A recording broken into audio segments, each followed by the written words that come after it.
Muy buenas tardes. Les damos la bienvenida al cuarto coloquio interno de investigación que organiza la Dirección de Investigación y Posgrado de la Universidad Rosario Castellanos. Mi nombre es Bogart Verdiguel Vázquez y seré el moderador de esta mesa titulada Políticas Públicas Digitales y Educación, perteneciente al programa de Maestría en Políticas Públicas e Interculturalidad, MPPI. Esta mesa está conformada por dos docentes comentaristas a los cuales tengo el honor de presentar. En primer lugar nos acompaña la doctora Emilia Cristina González Machado. Es doctora en educación, maestra en ciencias sociales y licenciada en psicología, miembro del Sistema Nacional de Investigadores Nivel 1, perfil PRODEP, profesora investigadora de la Facultad de Ciencias Humanas de la Universidad Autónoma de Baja California. También nos acompaña el doctor Ernesto Israel Santillán Anguiano. Él es doctor en Ciencias y Humanidades para el Desarrollo Interdisciplinario, maestro en Ciencias Sociales y licenciado en Psicología, perfil PRODEP. Es miembro del Sistema Nacional de Investigadores Nivel 1, profesor investigador de la Facultad de Pedagogía e Innovación Educativa de la Universidad Autónoma de Baja California. Además de los comentaristas, dentro de esta mesa se encuentran estudiantes que presentan sus avances del trabajo terminal, que en un momento presentaré. La dinámica de este trabajo es la siguiente.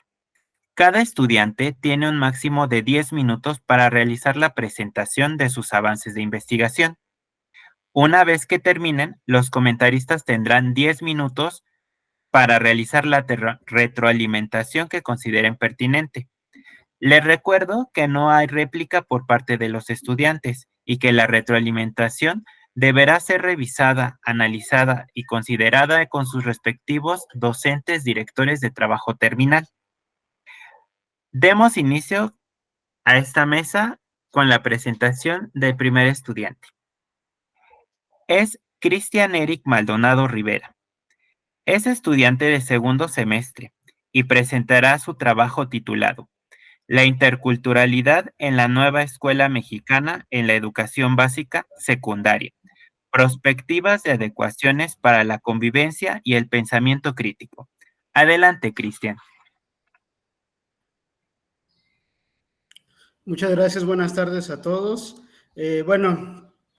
Quiero primero comenzar señalando que hay varias cuestiones que van a hacer pues, algunos cambios en torno a lo que se presentó como título al principio, ya que esto se ha ido robusteciendo con el tiempo y con lo que se ha definido con el comité editorial, porque bueno, inicialmente solamente era la interculturalidad, pero bueno, ahorita profundizando ya en la nueva escuela mexicana, tanto en la escuela donde trabajo como con el comité editorial que yo menciono, pues ya se ha ido fortaleciendo. Entonces sería el eje articulador de interculturalidad crítica en la enseñanza de las ciencias sociales, en la educación básica, particularmente secundaria, en la Ciudad de México, crítica a la enseñanza de los contenidos e implementación en la nueva escuela mexicana, la línea de investigaciones, educación, ciudadanía y colectividades. Para ser un poco breve y poder abordar todo lo necesario en 10 minutos, me voy a ir a estas cuestiones particulares, ¿no? Rapidísimo para no leer esto. En el planteamiento del problema, la cuestión es esta. La nueva escuela mexicana, al ofrecer una visión más crítica y aparentemente, pues digamos, con un enfoque de diversidad e inclusión, contempla una serie de cambios en los cuales la educación básica debe de llevar un eje rector entre 8 más que se llama interculturalidad crítica. Aquí el problema de la enseñanza, sobre todo de materias como historia o formación cívica y ética, es que al tener, digamos, pedagogías que son tradicionalistas y que tratan de que el estudiante solo repita lo que aprende, pero así literalmente, digamos, aprender conceptos, memorizar conceptos, pues no puede reflexionar críticamente. Entonces, eso no nada más viene de la docencia, eso viene desde las políticas anteriores, ¿no? Es decir, esta educación que ha sido más técnica, más memorística, por ejemplo, como lo que venía con la reforma política del 2013 a nivel educativo, que, bueno, mucha gente la atacaba más, pero porque era una reforma aparentemente laboral, o bueno, más bien era bastante laboral. Y eso es uno de los factores que a nivel político cambió, pero también debe de cambiar en las aulas, ¿no? Es decir, primero reflexionar al estudiante como alguien que debe de verlo de una manera crítica y sobre todo lo debe de ver en un contexto. Espero entrar mucho a eso. Tenemos una situación en la cual las escuelas pues han fomentado mucho la violencia por los contextos que viven los estudiantes de escasos recursos que han vivido violencia familiar en la comunidad y que al final, inclusive yo me atrevería a decir, y digo, si alguien tiene la duda después que esté viendo este video, pues también lo podemos resolver, inclusive dentro de los planteles, ¿no? Como profesores y agentes activos de la formación de política de los estudiantes, no podemos seguir siendo aquellos que les dicen que no sirven para nada, que son burros y demás, porque eso también afecta en el papel social que el estudiante tiene y por eso reproduce estas pautas de violencia, ¿no? Entonces, nada más para rápido, ¿no? La educación en la ciencia social se ha encargado mucho de crear una imagen de la que es la historia y la cuestión política en la cual parece que la cuestión intercultural es ajena al estudiante, ¿no?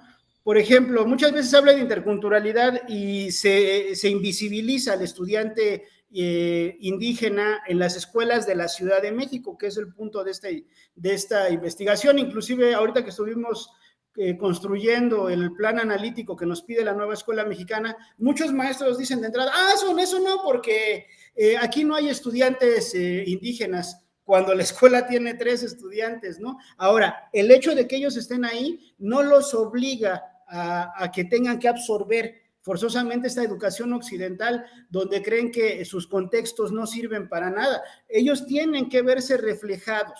Ahora, y el segundo, para que tengan el tiempo suficiente, es, se cree que quienes vivimos en las grandes urbes de México, por ejemplo, la Ciudad de México, en Monterrey, en Guadalajara, no tenemos contacto alguno con cuestiones de interculturalidad.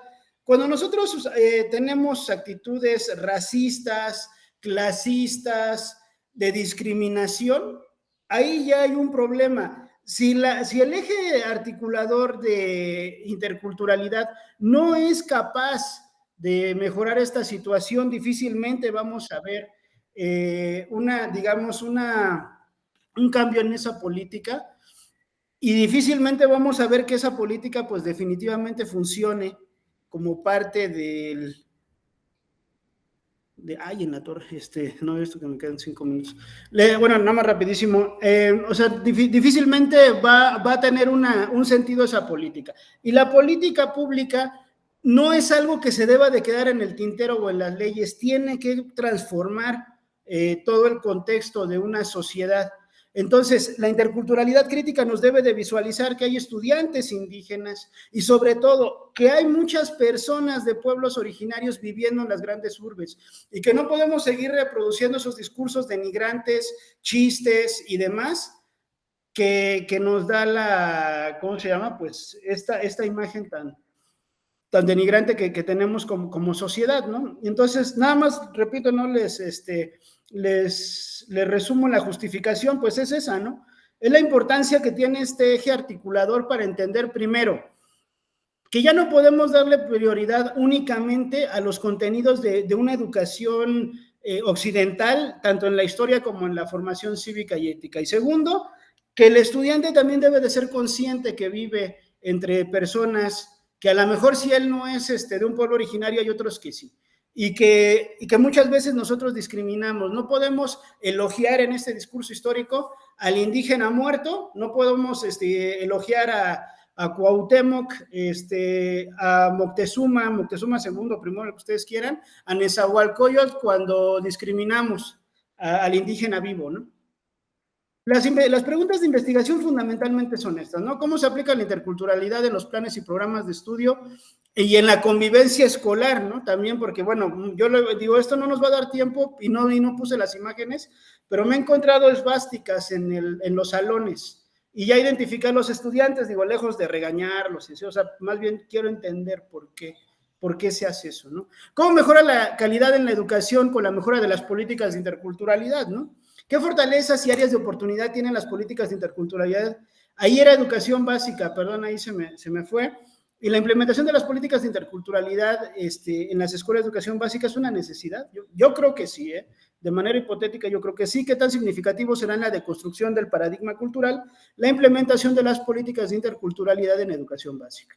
Nada más rapidísimo les digo, el objetivo general entonces es analizar estas políticas con respecto a su aplicación en tanto la formación cívica y ética como en la historia, ¿no?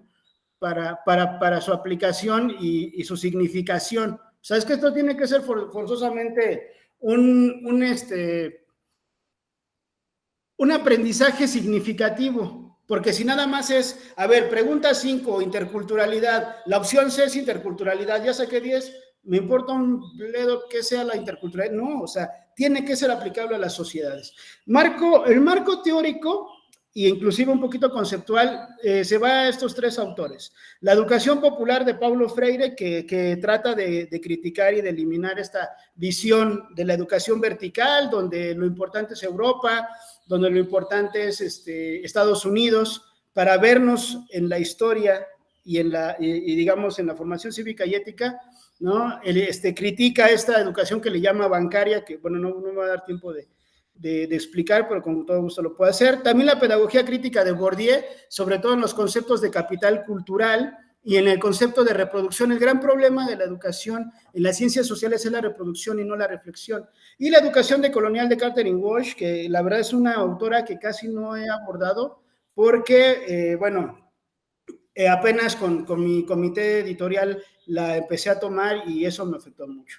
Las metodologías, rapidísimo, la observación participante. Esta investigación se hace en la secundaria 261 de aquí de la Ciudad de México, donde yo también trabajo. Voy a entrevistar a algunos estudiantes y voy a hacer algunas cartografías sociales. Aquí nada más les pongo un ejemplo para rápido porque ya se me acaba el tiempo.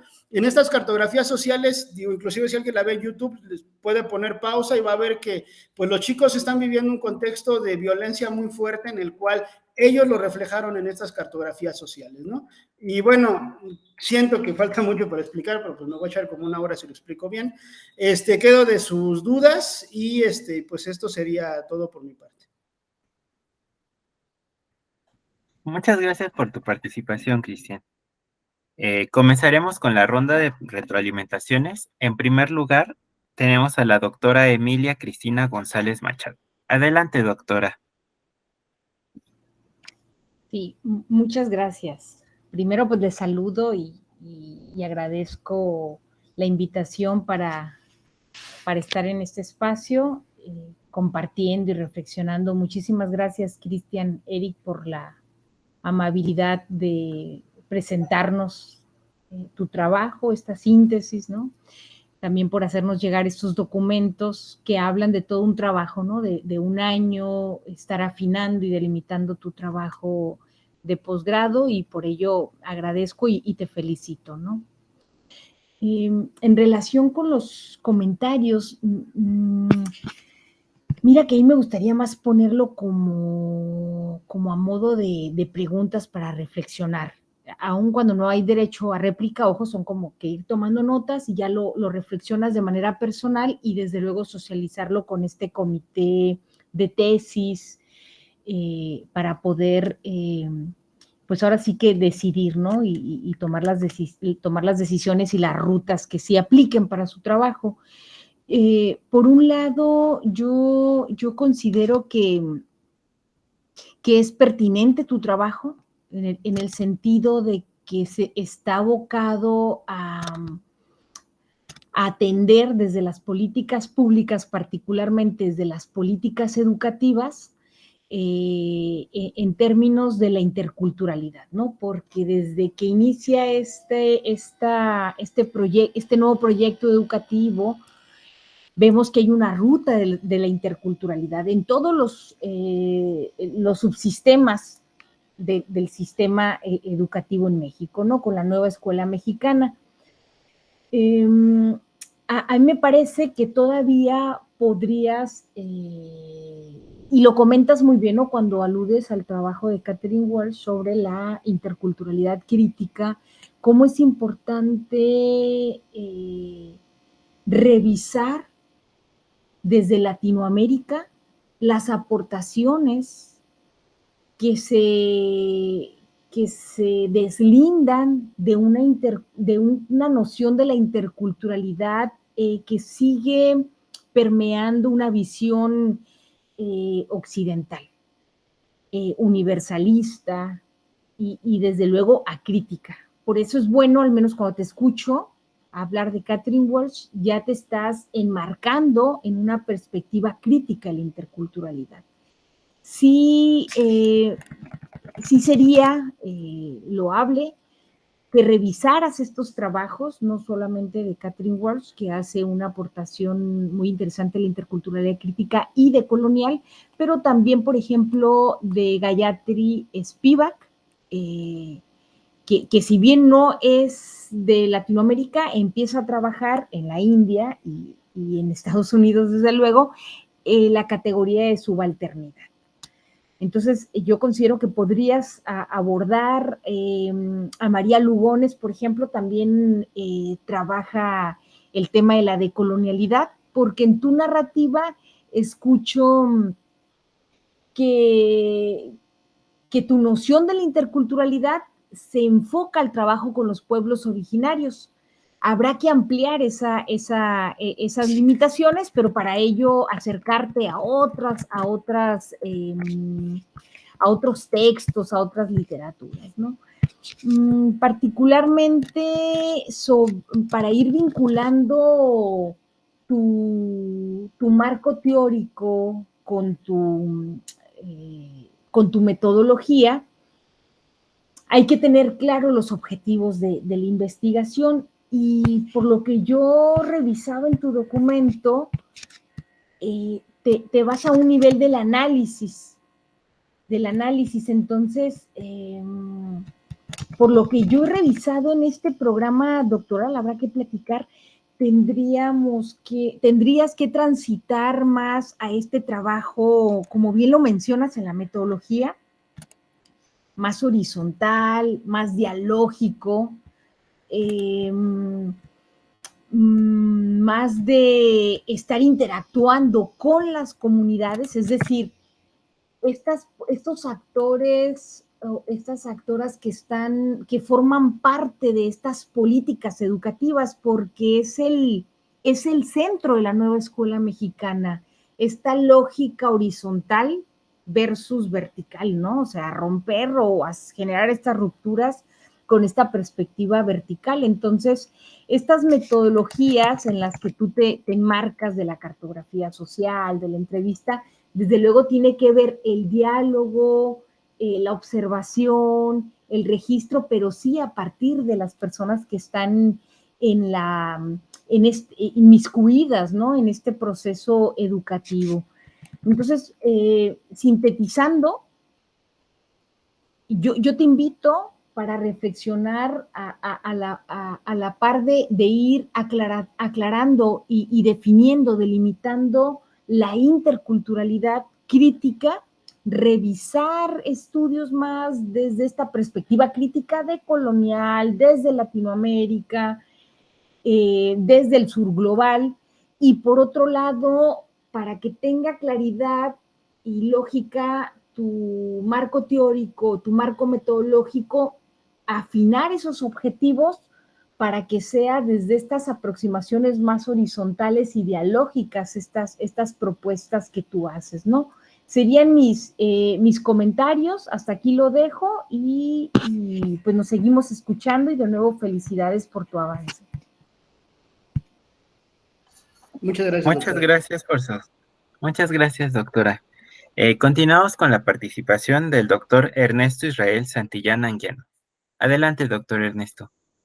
Muchas gracias. Pues Cristian, igual que la doctora González, quisiera felicitarte por el trabajo. Creo que es muy pertinente eh, empezar ya a hacer este trabajo sobre cómo impacta la nueva escuela mexicana o cómo es impactada la nueva escuela mexicana con el tema de la interculturalidad. Y bueno, esta modificación o este viraje que le das a la interculturalidad crítica, creo que es una parte muy importante.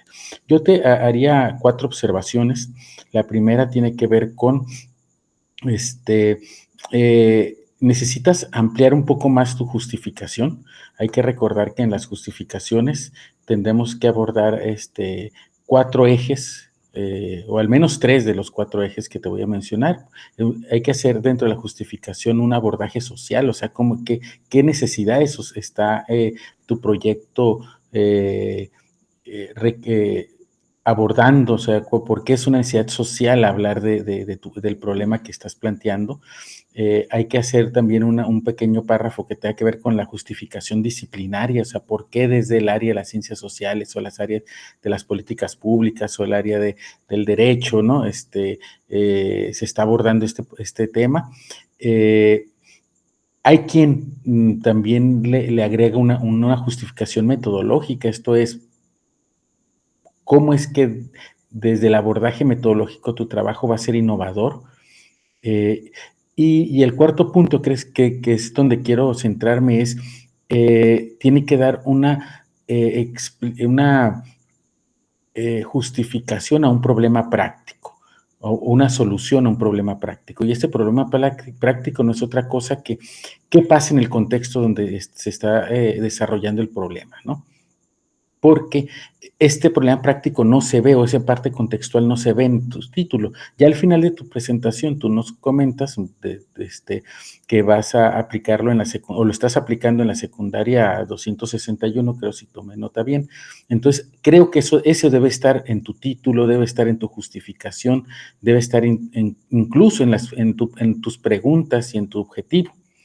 En tu objetivo no aparece el problema práctico.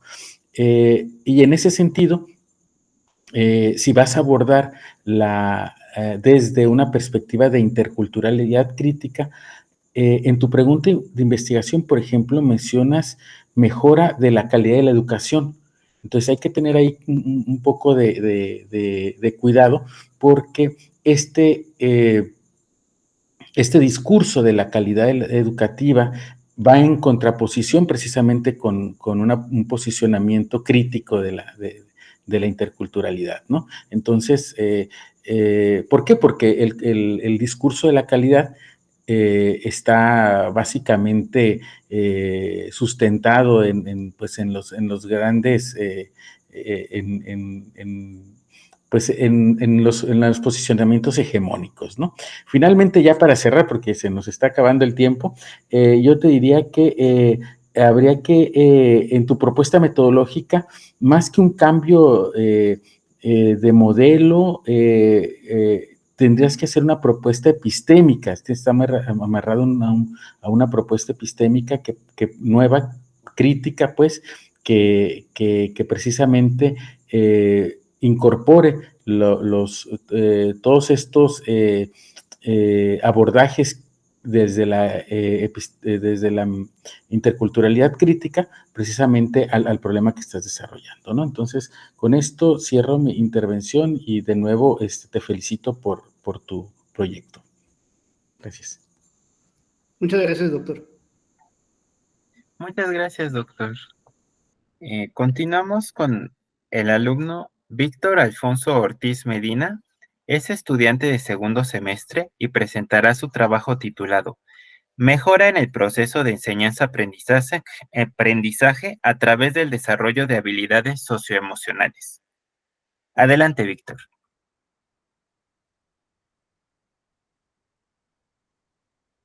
Gracias, buenas tardes. Y bueno, para presentar un momento. Listo, no sé si ya se visualiza. Sí, ya se ve. Perfecto.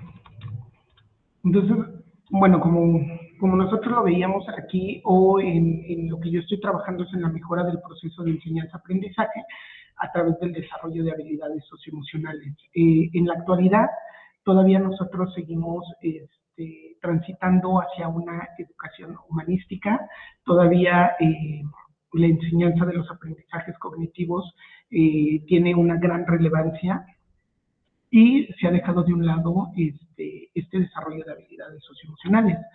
Lo que nosotros, lo que yo propongo para este trabajo en el objetivo, primero que nada, es crear un instrumento que nos indique el logro o la obtención de habilidades socioemocionales que nos apoyen en la creación de espacios seguros y pacíficos donde el alumno de educación básica pueda desarrollar habilidades socioemocionales de manera progresiva con el fin de mejorar su aprendizaje dentro y fuera de la escuela.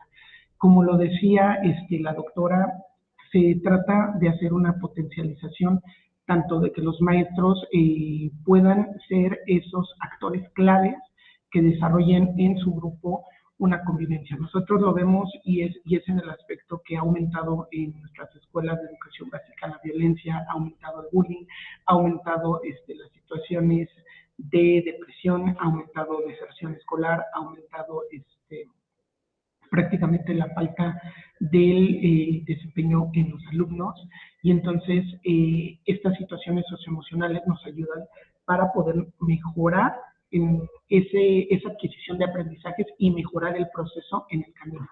Entonces, unos objetivos específicos que se tiene es analizar y revisar las principales aportaciones teóricas relacionadas con la inteligencia emocional. Aquí nosotros, en nuestro plan y programa que está actualmente en curso, que es el del 2017, y está muy relacionado con las visiones de Esquerra y de Goleman en el desarrollo de habilidades socioemocionales. ¿Qué quiere decir?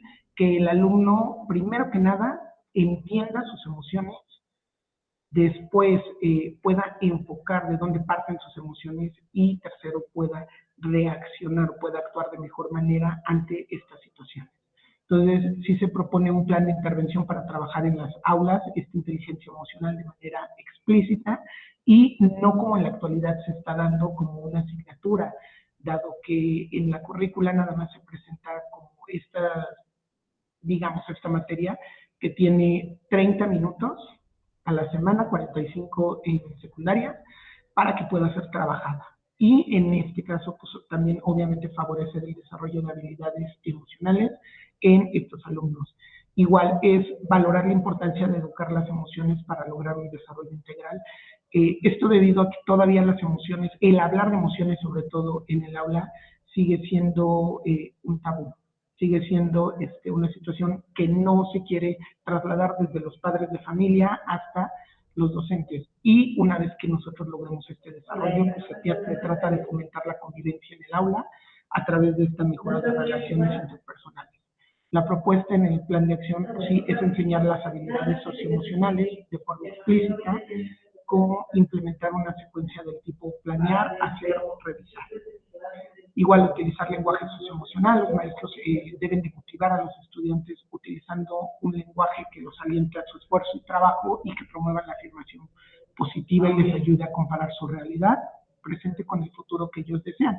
Y en este caso, como decíamos, de manera horizontal, mejorar la interacción del maestro-estudiante, que eso es una pieza fundamental en demostrar el interés para que los alumnos puedan ir fomentando ese desarrollo y aparte puedan ir mejorando en sus aprendizajes. Igual promover el aprendizaje basado en la cooperación, los maestros deben alentar a su grupo a trabajar de forma activa y significativa y establecer expectativas y etiquetas positivas, ¿no? Que los alumnos puedan incrementar su autoestima y poder moldear de mejor manera sus decisiones educativas. Y por último, mejorar la gestión del salón de clase. Esto contribuye a mejorar la autoeficacia en la enseñanza y organización del aula, así como la participación de los estudiantes, iba a disminuir las conductas que van a perturbar el aprendizaje, van a lograr crear ambientes de convivencia sana, pacífica, democrática e inclusiva y reconocer que los estudiantes, o sea, la manera en que los estudiantes aprenden y se sienten es de modo significativo. Para esto, pues como lo vimos en el plan de programa, nosotros tenemos 5 dimensiones. La primera que es de autoconocimiento, la segunda de autorregulación, la tercera de autonomía, empatía, y la última de colaboración. Entonces se trata de desarrollar estas actividades de manera individual y también de manera social. Entonces, sí se piensa parte de la aplicación de este instrumento y de poder ir desarrollando e ir identificando estas emociones, también poderlas trabajar. ¿Cómo se va a hacer? A través también del instrumento. Se ha pedido la colaboración de los docentes para que ellos también lleven una bitácora y podamos mostrar el avance, se pueda mostrar cómo se han hecho algunas estrategias y se pueda crear redes educativas con base en estas bitácoras que nosotros estemos viendo. Cada una de las dimensiones que se va a trabajar o que se tienen que trabajar se van a hacer de manera transversal y obviamente cada una tiene algunas habilidades, 5 habilidades que van a ir permeando a lo largo de, digamos que del aprendizaje o de esta situación a proyectarse. Y pues nosotros, bueno, se hizo un examen o un análisis FODA para ver cuáles eran las características que nosotros teníamos para esto y obviamente dentro de las comunidades educativas que se seleccionaron, que son 2, de turno vespertino, nos dimos cuenta que a través de un primer proyecto, que fue un visor de detección de habilidades socioemocionales, que las escuelas que permanecen a los polígonos de violencia son las que tienen mayor necesidad de este desarrollo de actividades o de este desarrollo de habilidades socioemocionales. La fortaleza pues, es una ética profesional y compromiso de los docentes. Tenemos la mejora de la calidad educativa y la actualización de los métodos y estrategias de enseñanza. Obviamente nuestras debilidades, que es con lo que estamos lidiando ahorita, falta de recursos y herramientas para la capacitación y el poco horario lectivo para el desarrollo de estas habilidades, así como la falta de compromiso de madres y padres de familia dentro de la educación de los chicos. Oportunidades, pues sí es una mejora en los ambientes escolares y la convivencia y ver que a través del trabajo de el desarrollar herramientas los niños pueden potencializar la adquisición de aprendizajes y pueden mejorar su perfil de egreso y así como veíamos esta mejora del proceso de enseñanza-aprendizaje, así como tener una educación humanista que hasta la fecha no hemos logrado. Y pues si las amenazas pues son los entornos escolares, como se había comentado, prácticamente las escuelas que se seleccionaron son aquellas que están dentro de alcaldías de polígonos de violencia y también hay una falta de conocimiento de estrategias sobre el desarrollo socioemocional y la preferencia al desarrollo de habilidades cognitivas.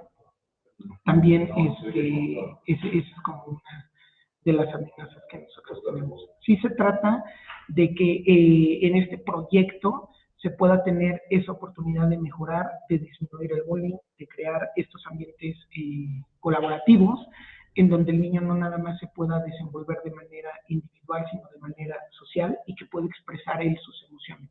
Sepa identificarlas, sepa controlarlas, sepa regularlas y a través de esto, que es algo que se ha visto, que el niño alcance un bienestar y con este bienestar él pueda mejorar tanto su eficiencia terminal como poder eliminar en muchas comunidades la deserción escolar y poder ahora sí adquirir estos perfiles de egreso que se requieren en la educación básica. Entonces, por mi parte,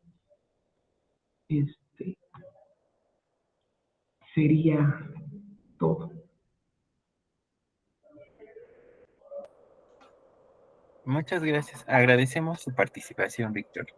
Continuamos con la retroalimentación. En primer lugar, con la doctora Emilia Cristina González Machado. Adelante, doctora.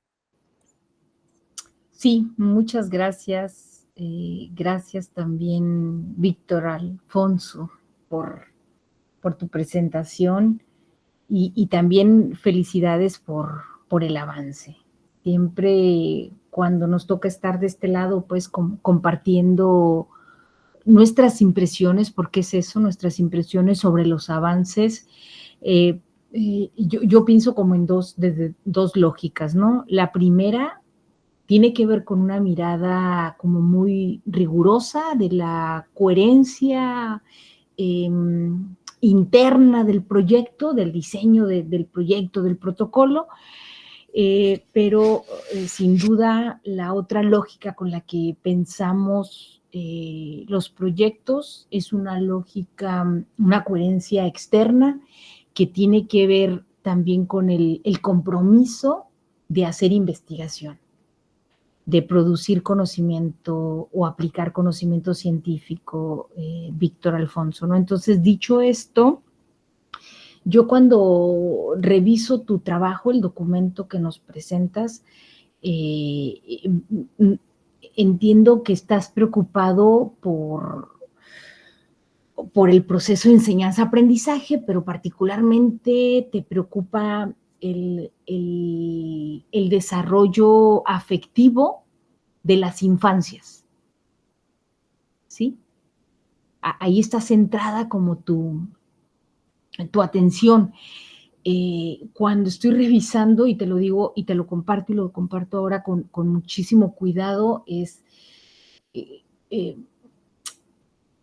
a mí me gustaría como iniciar con lo primero, ¿no? Con una revisión como personal para poder, que sería como un marco referencial personal, a ver, ¿qué es lo que me motiva a investigar, aplicar esto que estoy planteando?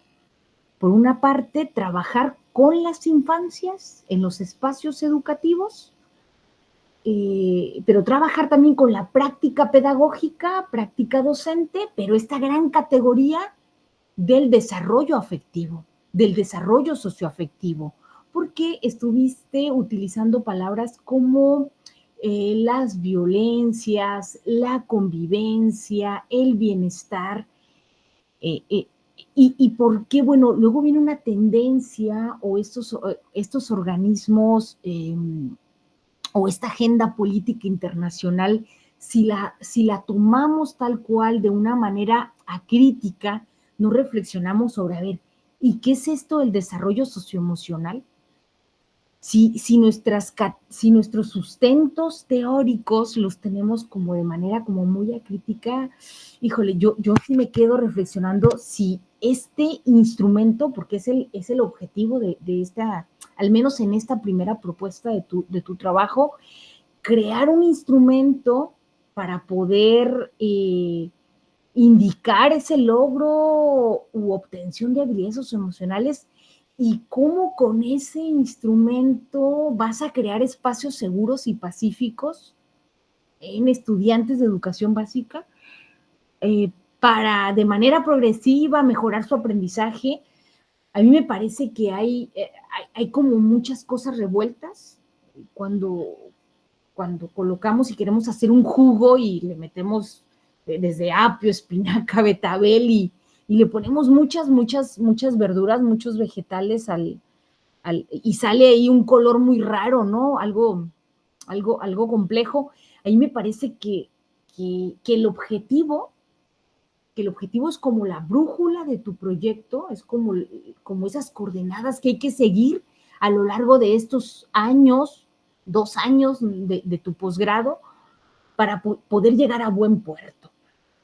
Entonces, de entrada, yo pongo aquí en la mesa como reflexionar sobre este contexto en el que tú estás situado como investigador, Víctor Alfonso, ¿cómo estás situado con esta temática, con esta problemática, para que te regreses a reflexionar sobre este objetivo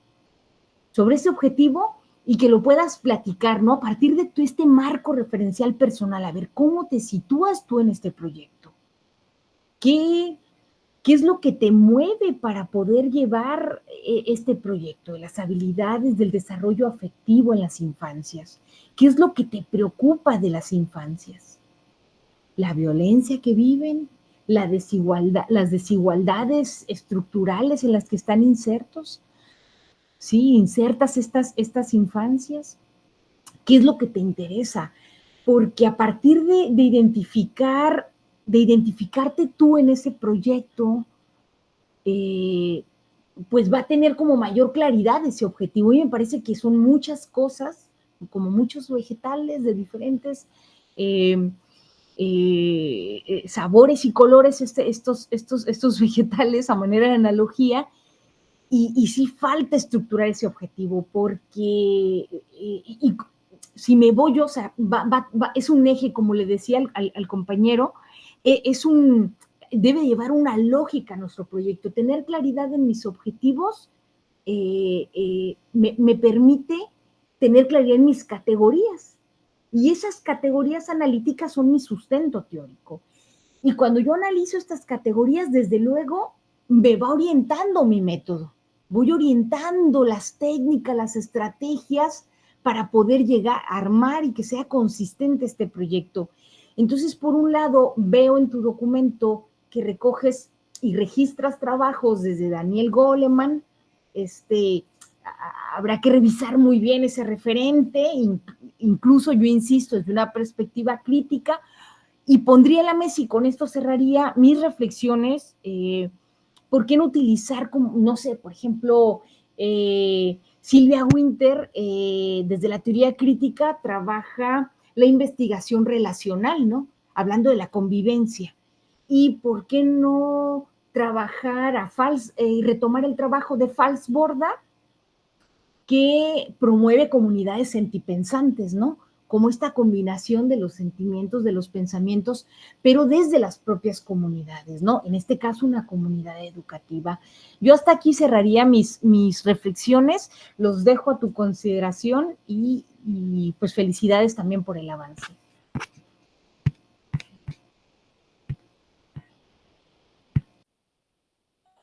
Muchas gracias, doctora. Continuamos con la participación del doctor Ernesto Israel Santillán Anguiano. Adelante, doctor. Muchas gracias. Pues Víctor, igual que la doctora González, quiero felicitarte por el avance de tu trabajo. Todos los que hemos pasado alguna vez por estos procesos de los coloquios y las revisiones, siempre son como momentos críticos, ¿no? Porque nos ayudan de pronto a definir momentos, ¿no? del trabajo. Entonces creo que es importante presentarse en estos. Fíjate que yo coincido con la doctora porque yo al leer tu objetivo me preguntaba, me hacía una pregunta, ¿son los aspectos socioemocionales los que permiten fomentar la convivencia sana y pacífica? ¿O es la convivencia sana y pacífica la que facilita el desarrollo de las habilidades emocionales? Lo que te quiero hacer con esta pregunta y que me surge es, si la primera pregunta que me hago, tal como tú tienes el objetivo, pareciera que pone la responsabilidad o el acento de la convivencia pacífica en el desarrollo de las habilidades socioemocionales. Entonces dejamos de pronto en el estudiante esa responsabilidad. ¿Y qué tal si no lo desarrolla? Y entonces nos estamos enfocando de manera individualista y psicológica, cuando quizá si le damos el giro a la mesa o a la tortilla, ¿no?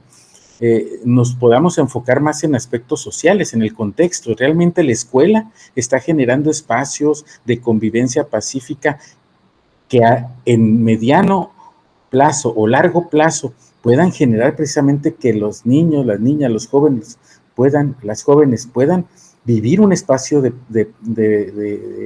emocionalmente pacífico. Esa es la pregunta que yo te invito a que te hagas, ¿no? La segunda es, tu objetivo lo manifiestas como crear un instrumento que apoye la creación de espacios seguros. Entonces, otra pregunta ahí es, ¿el instrumento por sí mismo no va a crear ni va a facilitar? El instrumento es esto, una evaluación de algo. Entonces, no sé si la creación de ese instrumento te vaya a dar para que se genere el espacio seguro y pacífico en un espacio escolar. Creo que ahí hay un espacio, un brinco muy grande que de pronto puede naufragar el proyecto, pues, en ese sentido. Entonces, hay que plantearse si el objetivo como tal es crear ese instrumento o no, ¿no? Y te lo pregunto porque objetivos específicos no mencionas el instrumento. Y los objetivos específicos deberían de ser estos pasos pequeños que nos permitan llegar a esta gran meta que es el objetivo general. Entonces, si en tus objetivos no está planteado ese instrumento, sino al contrario, si los leo, pareciera que están orientados precisamente al desarrollo de un plan de intervención de generar. Entonces, tu objetivo general tendría que cambiar. ¿Va? Entonces, y te lo digo esto porque es importante estos planes de intervención, porque precisamente permiten generar cambios. Si no, nuestro proyecto queda solo en una propuesta teórica. Entonces, si tú estás preocupado, como bien te hace la pregunta Cristina, de generar espacios de convivencia, de transformar lo que viven las y nuestros estudiantes, los estudiantes, entonces creo que tu proyecto iría más a generar un proyecto de intervención más que un instrumento evaluativo. El instrumento evaluativo, pues nada más nos va a dar indicadores, pero puede pasar que no pase de ahí, ¿no? O sea, que sucede lo que normalmente pasa con los instrumentos de evaluación, que se convierten en el fin, no en el medio. Entonces sería como una invitación como a revisar esos puntos. Igual creo que esta mezcla de cosas que te comentaba la doctora tiene que ver precisamente con mucha información que tienes en la cabeza y que a veces es complicado concretarlo, pero sí es importante darse paso, concretar y reorganizar las ideas, reorganizar los objetivos, que es lo que quiero hacer para precisamente pues pegarle ahora sí que al blanco, como cuando jugamos a los dardos, ¿no? Pegar precisamente lo más cercano al blanco que podamos hacer, ¿va? Entonces, de nuevo, creo que te felicito, es un tema muy importante en la actualidad, la parte de la violencia y la convivencia escolar, que no es otra cosa que el reflejo de lo que vivimos en la sociedad, ¿no? Entonces, pues muchas felicidades por tu proyecto y creo que, bueno, seguramente ahí con tus asesores de tesis, tus directores de trabajo terminal, van a ir llevándolo a buen puerto, ¿va? Gracias. Muchas gracias por sus comentarios. A continuación, Raúl Quintana Santiago, estudiante de segundo semestre, presentará su trabajo titulado Política Pública Digital en la Ciudad de México. El caso del bachillerato en línea Pilares Isidro Fabela. Adelante, Raúl.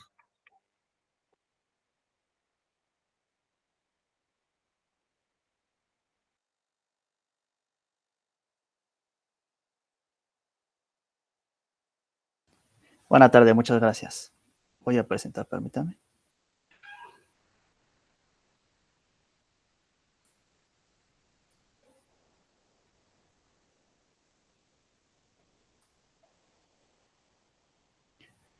Listo, ¿pueden ver mi presentación, perdón? Sí, sí se ve.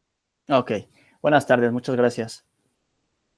Soy Raúl Quintana Santiago, estudiante de la maestría en Políticas Públicas e Interculturalidad. Me encuentro en el segundo semestre y mi tema es Política Pública Digital en la Ciudad de México, el caso del bachillerato en línea Pilares Isidro Fabela. ¿Cuáles son nuestros antecedentes? Pues nosotros vamos a desarrollar un estado del arte en torno a una selección de investigaciones existente en torno al uso de las tecnologías de la información y comunicación, también conocidas como TIC, y su implementación en el programa de puntos de innovación, libertad, arte, educación y saberes, pilares. Nosotros ponemos énfasis en la elaboración de una política pública ante futuras pandemias.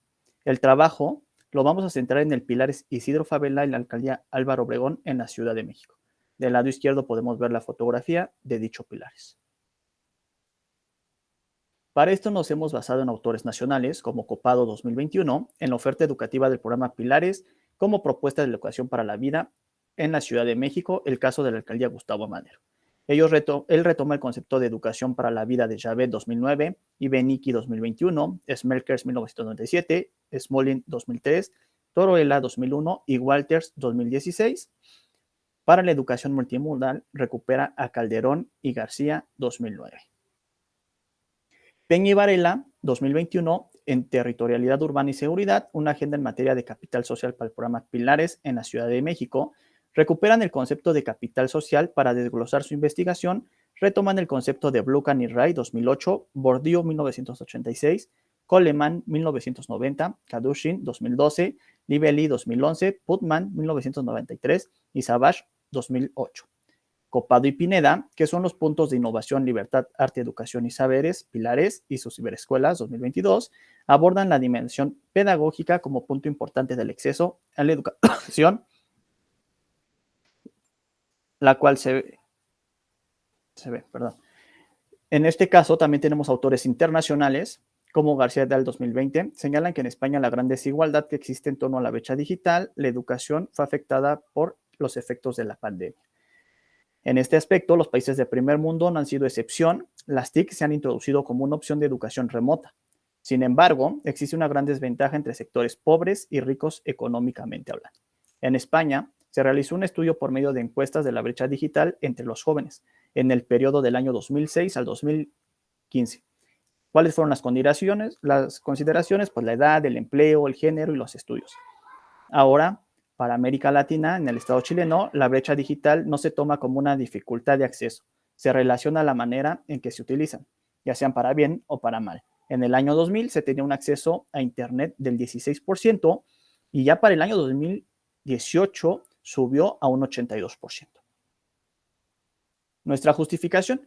En el presente trabajo de maestría se pretende desarrollar una política pública en materia digital en la Ciudad de México del bachillerato en línea Pilares, por medio de diseños participativos y diferenciados de políticas públicas en materia de educación media superior digital en los Pilares.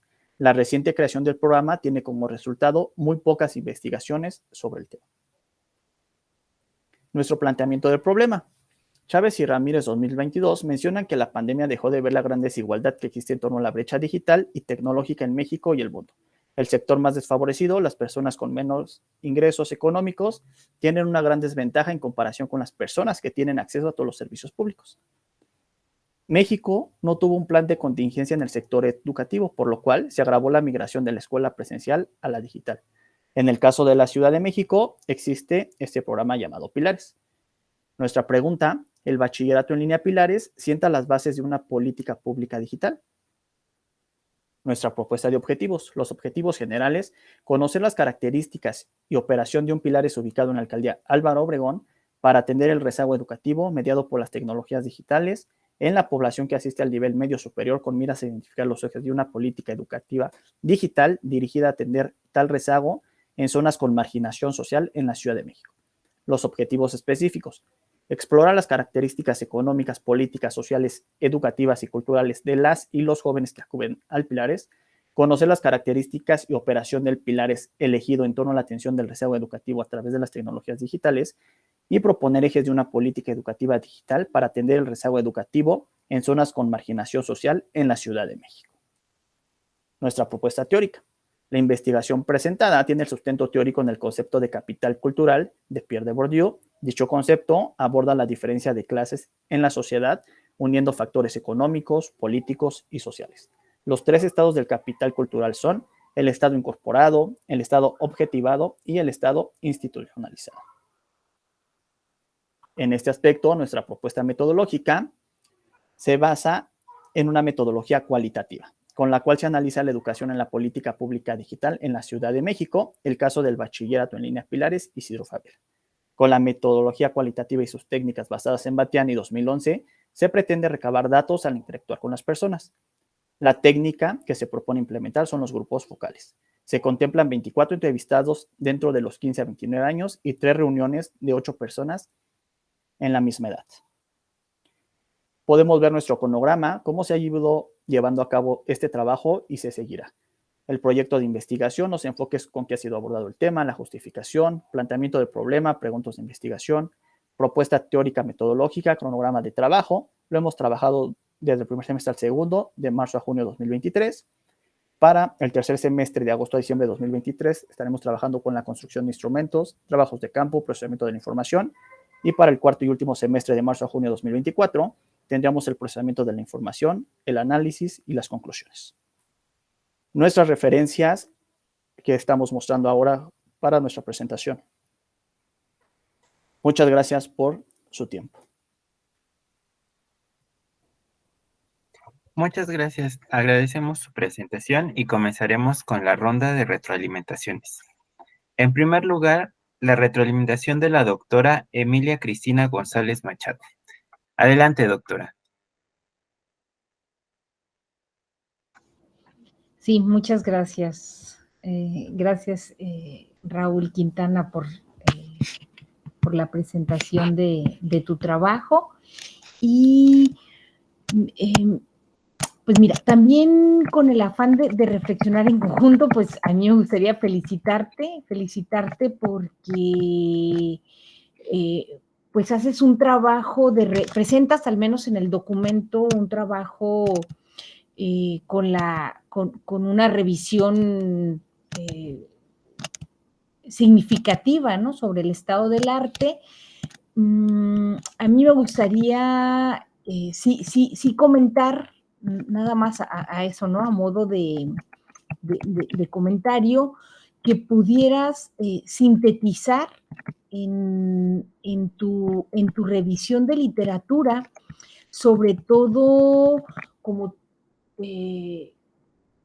dos grandes aspectos, ya sea en una lógica temporal o en una lógica geográfica, poder identificar y sintetizar en esta revisión del estado del arte la perspectiva teórica y las rutas metodológicas de los estudios que tú estás refiriendo. Y que al final estamos como cerrando esta revisión del estado del arte con este resumen para que a ti te pueda orientar precisamente sobre lo que se ha hecho, desde dónde se ha hecho y cómo es que se ha hecho, ¿sí? Este ejercicio te permite como enmarcar el qué y el cómo de la investigación relacionado con tu tópico. Entonces sería una sugerencia en el apartado de la revisión de literatura. ¿En qué nos ayuda esta síntesis? Nos ayuda a encontrar como esos vacíos de formas, de modos de hacer la investigación para que te ayude a justificar teórica y metodológicamente tu investigación, tu aportación. En relación con los objetivos, y me parece que pudiéramos reflexionar y detenernos ahí en el sentido del alcance en cuanto al verbo, ¿sí? Porque lo llevas a un nivel como muy exploratorio cuando colocas el verbo de conocer, ¿no? Es decir, podría solamente caracterizar esta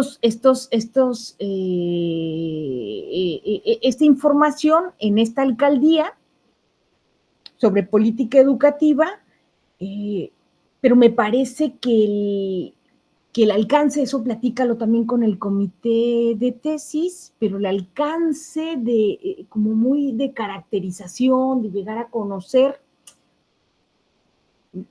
pienso que te podría dar mayor aportación tu investigación, ¿no? Más allá del conocimiento, pues de conocer estas características de operación. Porque fíjate que cuando te vas al objetivo específico, al menos al último objetivo específico, proponer ejes de una política educativa para entender el rezago educativo, una vez más, ¿no? O sea, ¿cómo estaríamos o cuál sería como la ruta metodológica para poder proponer solamente desde el gabinete o desde el escritorio, ¿no? Porque cómo estamos recogiendo esas impresiones de otros y otros actores, otras actoras, ¿no?, en estos procesos de la política educativa de nuestro país, ¿no? O sea, estoy hablando toda la comunidad educativa, que yo veo que ese es un acierto de esta nueva escuela mexicana. El diálogo, la horizontalidad, el que pueda docentes, el estudiantado, padres, madres de familia, ¿no? O sea, que puedan converger en una propuesta o en varias propuestas de mejora educativa. Entonces, ¿cómo nada más propondríamos un eje de una política educativa, incluso para atender el rezago educativo, que es muy complejo el problema? ¿Cuáles serían como los insumos? ¿Desde dónde estarías proponiendo, no? Entonces, yo me detendría como mucho en este objetivo para pulirlo aún más, ¿no?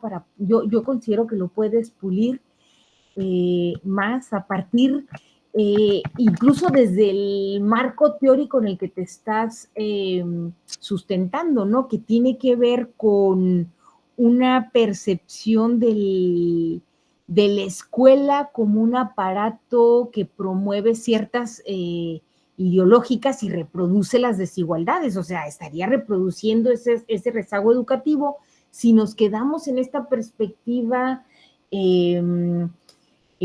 teórica de concebir a la educación como reproductora de las desigualdades sociales, es decir, que promueve el rezago educativo a partir de muchos factores, es donde quedaría como esta capacidad también de los agentes para transformar ese rezago, ¿no? Entonces, yo sí me detendría un poquito como en esos dos aspectos, ¿no? Para que pudieras encontrar esa sintonía o esa convergencia.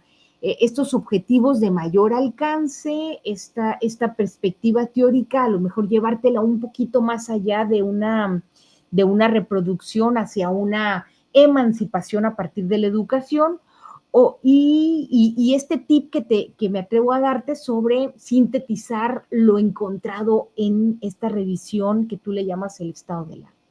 Hasta aquí mis comentarios y muchísimas felicidades, Raúl Quintana, por el avance en este primer año de tus estudios de posgrado. Muchas gracias. Muchas gracias, doctora. Continuamos con la participación del doctor Ernesto Israel Santillán Anguiano. Adelante, doctor. Gracias. Pues Raúl, igual que la doctora, de nuevo te felicito por el avance de tu trabajo. Es un trabajo que creo que la temática es muy importante porque, como bien lo decía Cristina, pone el acento en una necesidad que es precisamente la disparidad de condiciones en las que se encuentran los estudiantes, las estudiantes, de menores ingresos a los que pudieran haber con otros, ¿no? Y es porque, bueno, precisamente hay una tendencia internacional a fomentar la digitalización en muchos sentidos, ¿no? Entonces, hay que verlo como una herramienta, pero también hay que ser críticos de esa herramienta. Y yo creo que en ese sentido tu trabajo puede aportar. Entonces, en base a esos comentarios, pues sí, yo estoy de acuerdo con la doctora, porque plantearte tu objetivo general en términos de conocer las características de operación de pilares, pues te queda corto para un programa de posgrado, ¿no? O sea, ¿qué va a pasar cuando lo conozcas? Que yo supongo que ya lo conoces, por eso lo estás planteando, entonces logras tu objetivo general. Entonces sí hay que subirle un poco el criterio ahí para que vaya más allá de simplemente conocer. Y te pongo el caso, tus objetivos específicos, por ejemplo, tu objetivo específico 3, que es proponer un eje de una política educativa digital para atender el rezago educativo en zonas de marginación social en la Ciudad de México. Ese parece un objetivo general.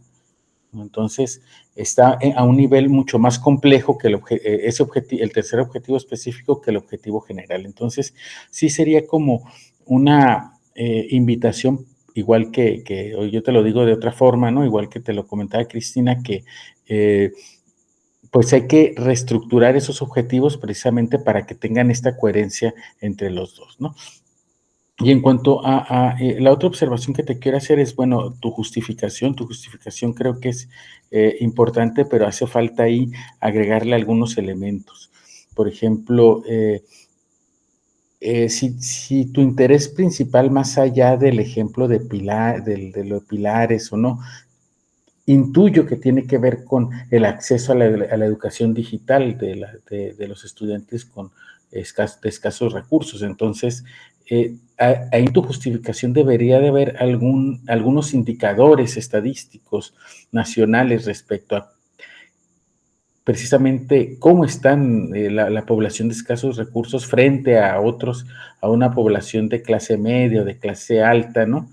Respecto a su posibilidad de tener una educación digital, ¿no? A las habilidades digitales, al acceso, incluso a computadoras, a internet, ¿no? Que es lo que precisamente tú de alguna manera mencionas ahí en tu trabajo que nos mostró la pandemia, ¿no? La pandemia nos mostró las grandes desigualdades nacionales, internacionales respecto al acceso al Internet y a las herramientas digitales, ¿no?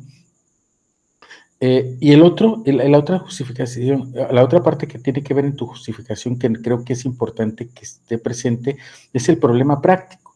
Y ese problema práctico tiene que ver con qué pasa en este bachillerato en línea Pilares Isidro Favela. ¿Cuál es el problema ahí que te está manifestando precisamente la necesidad de hacer una investigación? Entonces, ¿por qué? Porque de esa manera tu trabajo tiene un sustento para la resolución de un problema, ¿no? Entonces, ahí yo creo que es importante que esta parte la integres a tu justificación. Y la otra tiene que ver con el eje de la interculturalidad, que es una parte importante de tu posgrado, ¿no? O sea, ¿qué tiene que ver la interculturalidad? ¿Cómo enlazas? Yo te preguntaría, ¿cómo enlazas el eje de la interculturalidad en tu proyecto? ¿Cómo lo atraviesa, no?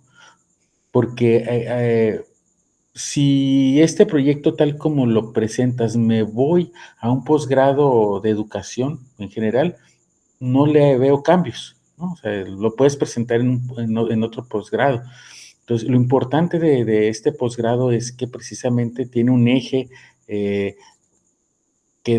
transversal que tiene que ver con la interculturalidad, y entonces debería de haber en el proyecto o en todos los proyectos precisamente poder resaltarse esta parte, ¿no? Entonces yo creo que ahí hay que trabajar en ese proyecto, pero yo sería pues de la idea que seguramente atendiendo a estas observaciones que son a nivel de sugerencia, pues a nivel de una lectura desde el exterior, de una lectura de alguien externo incluso al programa, y con todo respeto pues para el trabajo que se hace, tendrían que verse ahí, ¿no? Entonces, pues yo te agradezco tu disponibilidad para presentar tu proyecto. Siempre es una experiencia interesante, ¿no? Para todos los que participamos, ¿no? Y mírala estas observaciones como eso, ¿no? Como sugerencias con la mejor intención, pues, de que tu proyecto vaya más pulido, ¿no? ¿Va? Muchas gracias. Muchas gracias. Muchas gracias por sus comentarios. A continuación, Brenda Telles Miranda, estudiante de segundo semestre, presentará su trabajo titulado El cine como herramienta educativa para la interculturalidad. Adelante, Brenda. Muchas gracias, muy buenas tardes a todos. Hubo aquí un cambio del título, un pequeño cambio. Voy a permitirme compartir pantalla.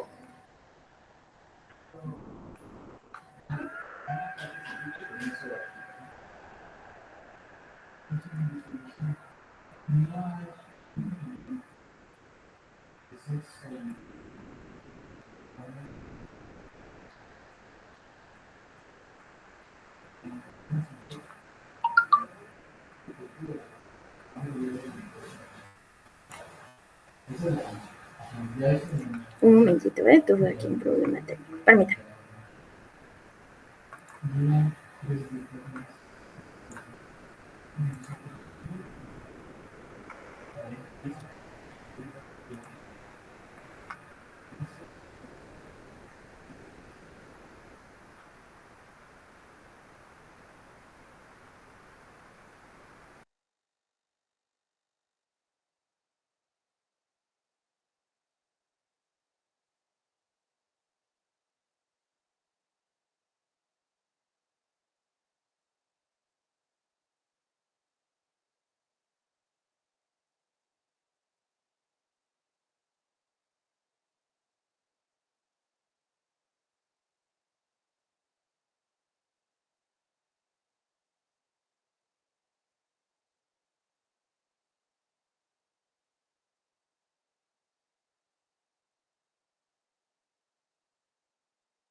Perdón, ¿ahí se visualiza? Sí, ya se ve. ¿Ya? Muchas gracias, perdón. Ok, bueno, como el tema de investigación es la comunicación intercultural a través del cine como medio para el fortalecimiento del diálogo cultural y las relaciones sociales en jóvenes de la delegación Coyoacán. Ahora, para comprender un poquito o para entrar de lleno al contexto de la problemática y los antecedentes, aquí puse como primer punto el cine como industria cultural, ¿no? Aquí es importante pues hacer referencia que el cine pues aparece en un contexto donde pues la cultura de masas comenzaba a florecer en las sociedades industriales, entonces esto propició justamente la industrialización de la producción cultural, convirtiéndose en un negocio a gran escala. En cuanto al acaparamiento del cine hollywoodense en esta industria cultural, ¿por qué? Porque al volverse más accesible, pues el cine entre las masas populares, con el tiempo y con el mayor consumo que se iba dando, ¿no? A consecuencia de esto, pues fueron diversificando perspectivas y que especialmente fueron acaparadas precisamente por el cine estadounidense, especialmente en Hollywood, ¿no? Ahora, con respecto al acaparamiento, o dando como resultado el acaparamiento cultural de la industria hollywoodense, es que se fue dando como resultado el famoso etnocentrismo, ¿no? Estadounidense. ¿Por qué? Porque iba negando la alteridad, iba invisibilizando inclusive algún otro tipo de sociedad que fuera vista desde fuera de esta industria, ¿no? Entonces, pues eso también propiciaba la imposición de un modelo colonial. Ahora, pues al identificar el abordaje de imposiciones culturales como se fue dando o como misma, o con referencia, perdón, a la teoría crítica o a la escuela de Frankfurt, como hacían mención, es que justamente con la aparición de estas industrias culturales, pues creo que eso sirvió, más bien eso sirvió para poder identificar la imposición en el área cultural, ¿no? Y de alguna manera fue entorpeciendo el fortalecimiento de las relaciones sociales. ¿Por qué? Porque eso fomentaba también el constante poder que se ejercían de una cultura sobre otras, ¿no? Entonces, pues aunque era una fuente de ocio y entretenimiento, primeramente pues permitía de alguna manera obstaculizar alguna otra forma de conocimiento. Ahora, en cuanto a la pregunta de investigación, aquí coloqué cómo se llevaría a cabo la comunicación intercultural por medio del cine, el cual permita el favorecimiento del diálogo cultural y las relaciones sociales en los jóvenes que habitan en la delegación Coyoacán. Como objetivo general, señalo que es importante explorar la comunicación intercultural en sus diversas manifestaciones culturales, así como las formas de expresión a través del cine, para fortalecer las relaciones sociales y los diálogos culturales en las percepciones y prácticas en jóvenes de la delegación Coyoacán. Ahora, en marco teórico, aquí coloqué propiamente con respecto a la interculturalidad o la colonialidad del poder, a Catherine Walsh, a Quijano, Jameson. Ahora, me parece muy pertinente de alguna manera también abordar el tema del imaginario social, ¿no? Para este punto como referencia, ¿no? De cómo se van construyendo también estas identidades o cómo nosotros nos vamos imaginando y de alguna manera estableciendo estas relaciones sociales con otras culturas, justamente con los autores de Arruda, Ángela y Castoriadis, ¿no? Por supuesto que para abordar el tema de las industrias culturales es la teoría crítica o la Escuela de Frankfurt por Horkheimer y Adorno. La comunicación intercultural por Rodrigo Alsina y Jant. Y desde luego hacer una referencia con respecto al cine hollywoodense por el autor Bergensen. En cuanto a las teorías, como les mencionaba, me parece muy propio abordar el antecedente desde la teoría crítica, como las industrias culturales. Por supuesto, abordar el tema de la colonialidad del poder y desde luego la interculturalidad o el camino o como un paradigma, ¿no? a la interculturalidad. En cuanto al marco metodológico, pues intento abordar lo que es la investigación bibliográfica, la exploratoria, mixta, cuantitativa, cualitativa y análisis de contenido. Los métodos, como les mencionaba, cualitativo, pues me parece muy importante abordar lo que es la observación participante, las entrevistas, historias de vida. Cuantitativo, pues las encuestas, cuestionarios y, ¿por qué no?, el diagnóstico participativo. Ahora, me parece también muy importante abordar la comunicación intercultural desde el enfoque, más bien desde un punto diferente a la interculturalidad como el enfoque que se centra en la interacción y el intercambio de la información entre personas que tienen diferentes culturas. En cuanto al alcance, ¿por qué? Porque también esto propicia una comunicación entre los individuos de diferentes culturas y el objeto, porque busca justamente una comprensión mutua y una resolución de problemas que pueden surgir debido a estas diferencias culturales, ¿no? Justamente fomentar estos diálogos de saberes y fortalecer estas relaciones sociales es lo que busco. Muchas gracias por la atención.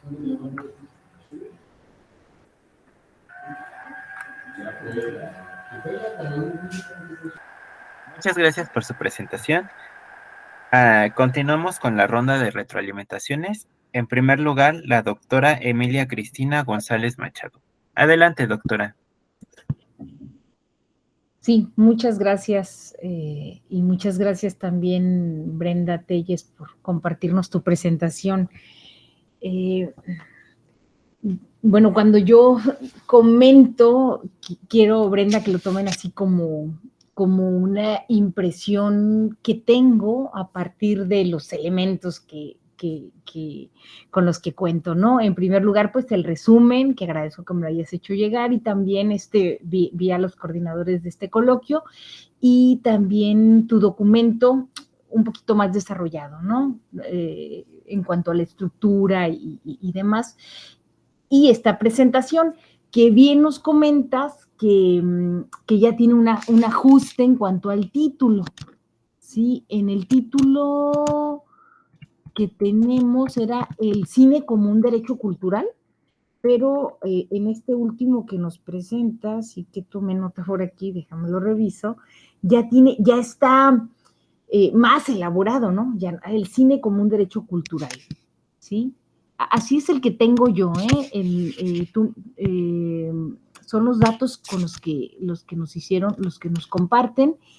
Y bueno, a partir de ese documento es que yo tenía mis comentarios, pero ahorita que nos presentas, observo como mayor desarrollo en tu trabajo, ¿no? Entonces, lo que yo te pueda comentar, tómalo como eso, son los elementos con los que cuento y por eso reflexiono junto contigo, ¿no? Y con el grupo que ahora nos acompaña.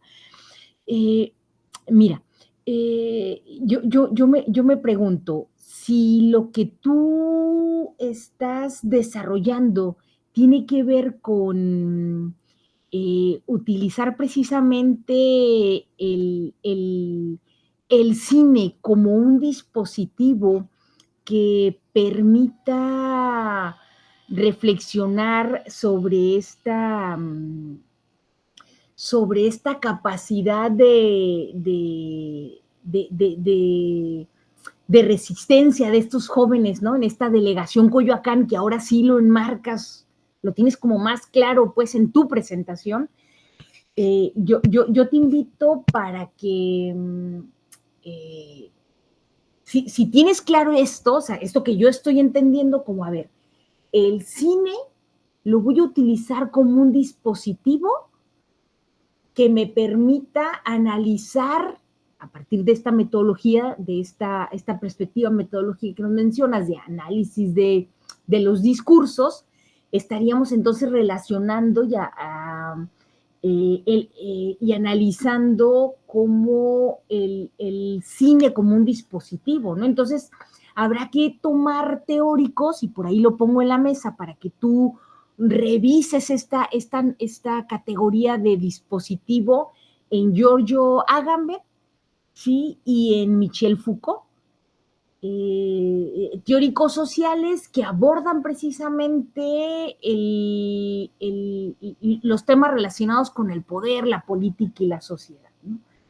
Este concepto de dispositivo lo utilizan precisamente para explorar cómo el poder se ejerce desde distintos dispositivos, ¿no? Y regulan y controlan esta vida social, estas relaciones de las que tú hablas, ¿no?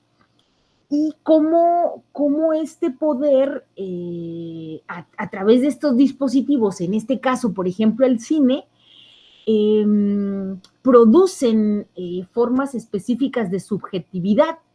Y esto de la subjetividad cobra relevancia en tu trabajo, sobre todo por las culturas y las identidades juveniles.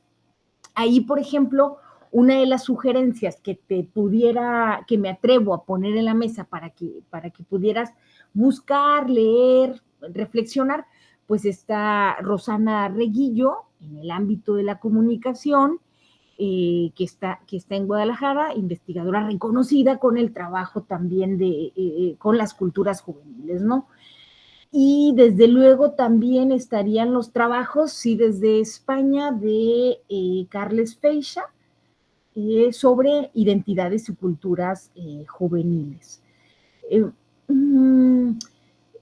Sobre todo para ir articulando como, a ver, el cine como un dispositivo que producen estas formas de subjetividad y las culturas juveniles, ¿no?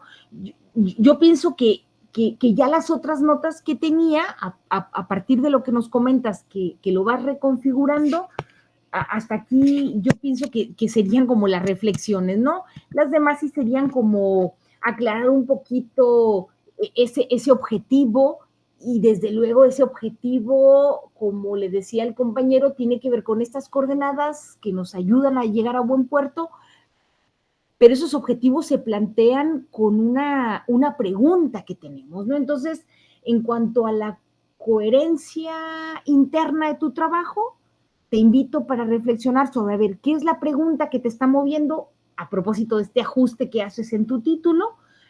Y te puedas sentar a hacer algunas propuestas de objetivos, ¿no? A ver, ¿hacia dónde quiero llegar? ¿Cuáles son los propósitos de esta investigación que estoy haciendo sobre la comunicación intercultural y la cultura y jóvenes, ¿no? Y relaciones sociales. Hasta aquí mis comentarios. Y pues muchísimas gracias y felicidades, Brenda Telles, por este esfuerzo que se nota en tu trabajo para ir avanzando, ¿no? En la construcción de tu trabajo de investigación. Gracias.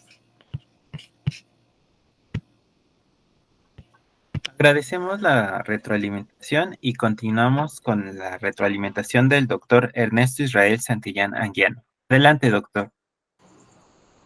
Muchas gracias. Pues Brenda, muy interesante tu trabajo. Yo creo que, bueno, tengo poco que aportar a lo que ya comenta la doctora González. Simplemente, igual que ella, invitarte pues a profundizar en algunos otros autores, ¿no? Ya ella te comentaba el caso de Foucault, ¿no? Y bueno, en ese camino, ¿no? Yo te invitaría también a revisar a Gilles de Luz, que, bueno, aborda también el tema de la vigilancia, ¿no? Y del poder, ¿no? Como en la sociedad contemporánea, sobre todo después ya en el siglo XX, ¿no? No sé, fíjate que se me hace muy interesante tu trabajo, pero más bien, no, más que un pero, me surge la duda respecto a estas posibilidades del cine, y es porque eh, creo que estamos viviendo también una transformación en el acceso al cine, ¿no? Ya la gente no estamos asistiendo al cine como como un espacio cultural, ¿no? Después de la pandemia parece que a nivel internacional hay un retraimiento de las personas hacia el cine como espacio público.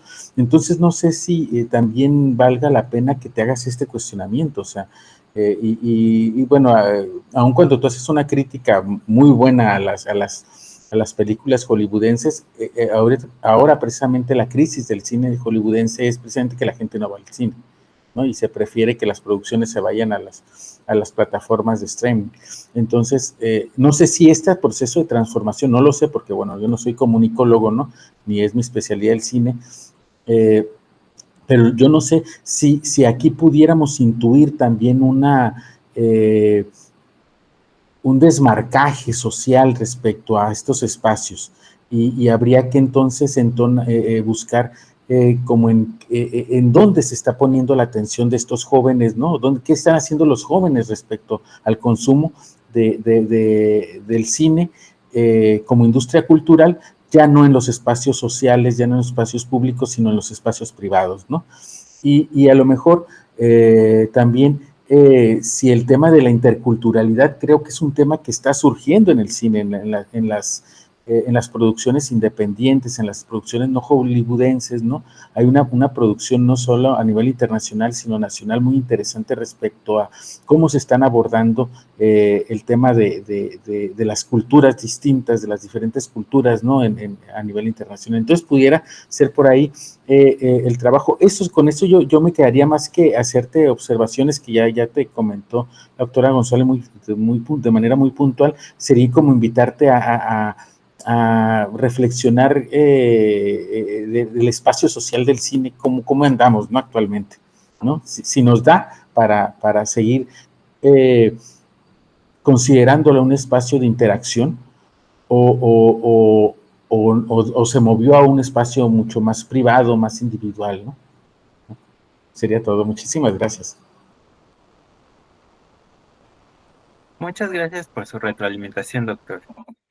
Agradecemos la presentación de los estudiantes, así como la participación de los comentaristas y su asistencia a este cuarto coloquio interno de investigación de posgrado de la Universidad Rosario Castellanos, en la cual se están presentando 308 trabajos de estudiantes en 80 mesas diferentes, que serán retroalimentadas por 80 expertos académicos de diversas instituciones de educación superior, tanto nacionales como extranjeras.